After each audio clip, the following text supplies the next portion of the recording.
एक जंगल में रानू चिड़िया अपने पति बबलू चिड़िया के साथ एक छोटे से घोंसले में रहती थी।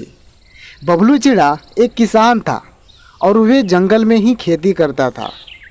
एक दिन बबलू खेत से लौटकर घर वापस आया और उसने रानू से कहा, अरे रानू कहाँ हो, ज़रा मेरे लिए एक गिलास पानी तो लाना, प्यास से मेरा गला सूखा जा रहा है। रानू चूल्हे के पास बैठी खाना पका रही थी। उसने वहीं से चिल्लाते हुए कहा, ए जी, मैं नहीं देने वाली कोई पानी वानी। मैं क्या यहाँ पर बैठी आराम कर रही हूँ, खुद जाकर ले लो। बबलू खेत से थका हारा आया था और प्यास भी खूब लगी थी। उसने खुद मटके से पानी निकाला और पी लिया और फिर रानू से बोला, अरे भाग्यवान, पानी ना सही, ज़रा पंखा तो ही हिला दो, कितनी गर्मी है आज। जैसे मैं तो एसी के सामने बैठी हूँ ना, जरा चूल्हे के सामने आकर बैठो तो पता चलेगा। वही पास में पंखा रखा है, उठाकर डुला लो। बबलू को बहुत तेज गुस्सा आया और वे उठकर बाहर चला गया और एक पेड़ के ऊपर बैठ गया। हे भगवान, कैसी बीवी मिली है, कुछ भी करने को कहता हूँ तो साफ मना कर देती है। मेरे ही भाग्य में ऐसी बीवी लिखी थी।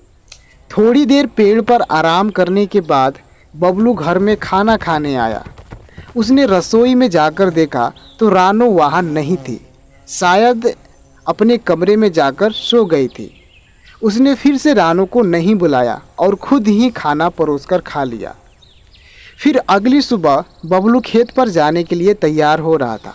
उसने रानू को आवाज़ लगाई, अरे भाग्यवान, अगर चाय बन गई हो तो मुझे दे दो, खेत पर जाने के लिए लेट हो रहा है। ए जी, मेरे पास इतना वक्त नहीं है कि मैं चाय ला कर दूँ। अगर पीना है तो खुद आकर ले लो। बबलू गुस्से में खेत पर चला जाता है। काश मेरे पंख भी लंबे रहते तो बैठे बैठे ही पूरा काम आराम से कर लेती। ये दिन भर भाग दौड़ करके तो थक गई हूँ। अभी रानू चिड़िया ये सोच ही रही थी, तभी दरवाजे पर किसी भिक्षुक ने आवाज़ दी, अरे बेटा, कोई घर में है? इस गरीब भिखारी बुढ़िया को एक रोटी मिलेगी, भाग्यवान तुम्हारा भला करेगा। हे भगवान, एक और मुसीबत।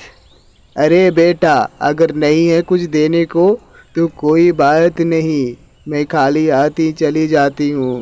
अरे अरे नहीं नहीं माँ जी, जाओ मत, मैं अभी रोटी लाती हूँ। रानू रोटी लेकर उस भिखारिन को देती है। अरे बेटा, लगता है तुम बहुत ही परेशान हो, क्या बात है? क्या करूँ माँ जी, रोज रोज के कभी इधर कभी उधर काम करके थक गई हूँ। काश मेरे पंख लंबे होते तो सारा काम यूं ही बैठे बैठे कर लेती। उस बुढ़िया ने रानू की आलस भरी बातें सुनकर उसको सबक सिखाने की सोची। उसने रानू से कहा, अगर तुम्हारे पंख लंबे हो जाए तो तुम खुश रहोगी। अरे माँ जी, अगर ये सच हो जाए तो फिर तो मजा ही आ जाएगा। बुढ़िया भिखारी ने कुछ मंत्र पढ़े और फिर रानू के पंख लंबे हो गए। रानू के पंख लंबे करके वो बुढ़िया आगे चली गई। रानू की तो खुशी का ठिकाना ही नहीं था। वे अब बैठे बैठे घर के सारा काम कर रही थी। शाम को जब बबलू घर पे आया तो वो भी रानू के हाथ देखकर दंग रह गया। अरे अरे, ये तुम्हारे पंखों को क्या हुआ? ये इतना लंबे कैसे हो गए? क्यों, क्या हुआ? आंखों पर विश्वास नहीं हो रहा है ना? ये सब उन बूढ़ी माँ जी की वजह से हुई है। रानू ने बबलू को सारी बात बताई। अब बबलू भी बहुत ही खुश था क्योंकि रानू अब घर के सारा काम कर रही थी। रानू ने जल्दी जल्दी अपने लंबे पंखों से खाना बनाया और बबलू को खाना परोसा और खुद भी खाने बैठी। बबलू आज इतने प्रकार के भोजन देखकर बहुत ही खुश हुआ और मन ही मन बोला, अरे ये तो ठीक ही हुआ जो बुढ़िया ने रानू के पंख को लंबा कर दिया। कम से कम आज मन चाहा भोजन तो खाने को मिलेगा। इसी तरह कई दिन गुजर गए और पूरे जंगल में रानू के लंबे पंखों की चर्चा होने लगी। जंगल के पंछी उस लंबे पंखों वाली चिड़िया के नाम से जानने लगे। लेकिन एक दिन रानू चिड़िया बाजार से उड़ते हुए आ रही थी। रानू के लंबे पंख होने के कारण वे बहुत ही तेज उड़ रही थी। लेकिन तभी उसके सामने एक बहुत बड़ा पेड़ आया। रानू अपने आप को संभाल नहीं पाई और उस पेड़ से टकरा गई। उसके दोनों पंख बुरी तरह से घायल हो गए और उनसे खून भी बहुत तेजी से बहने लगा। टूनी अपने घायल पंख को देखकर जोर जोर से रोने लगी और बोली,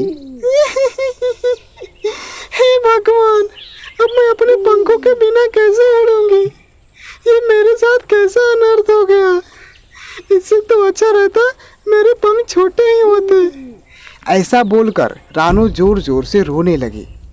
तभी उसके सामने फिर वही बुढ़िया आई और बोली, अरे क्या हुआ बेटा, तुम अभी भी रो रही हो?